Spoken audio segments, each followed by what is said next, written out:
the historically accurate cartoon princess dances. Today we take an adventure back in time to the Egyptian era, to BC, with Moses and his princess Zipporah, queen of the desert. We are doing a wonderful dance, the Hora, which dates all the way back to Greek and Roman dancing. So I looked up two different kinds of Hora basic patterns.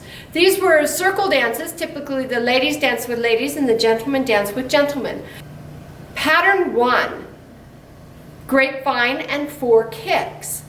Our first pattern is a grapevine starting with the left foot, side left, cross behind right, side left, forward right, and then kick to the left and to the right. It will look like this.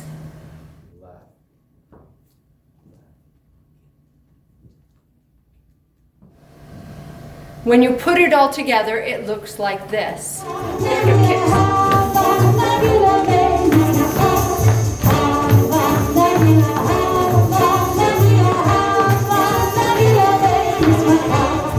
Our second pattern is the most popular version and very similar to a Viking fire dance, which is side left, cross behind right, side left, kick right, side right, kick left. It looks like this.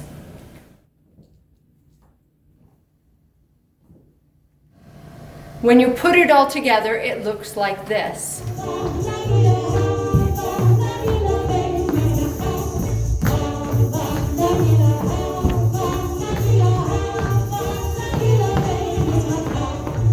For our Prince of Egypt Hora dance how-to, we featured Moses, Zipporah, and Aaron.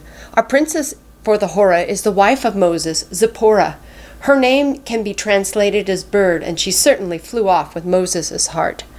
The Prince of Egypt was during the reign of Ramses around 1279 BC. Dancing was a vital part of Egyptian and Jewish life. It was typically done in a circle of men or women. The genders did not dance together. Dance groups performed at dinner parties, banquets, lodging houses, and even religious temples. The Hora dance dates back to ancient Greeks. It was a traditional circle dance known as the choros. From there, it traveled to Turkey and Romania. And in the early 20th century, the Hora traveled to Palestine from Romania, where Zionist pioneers adapted it as a Jewish dance, and is the dance we have done today. So enjoy this wonderful Hora dance how-to. Remember to like and subscribe to all of our great videos at www.adventuresindance.com and on our line below. Thank you for watching a historically accurate princess dance.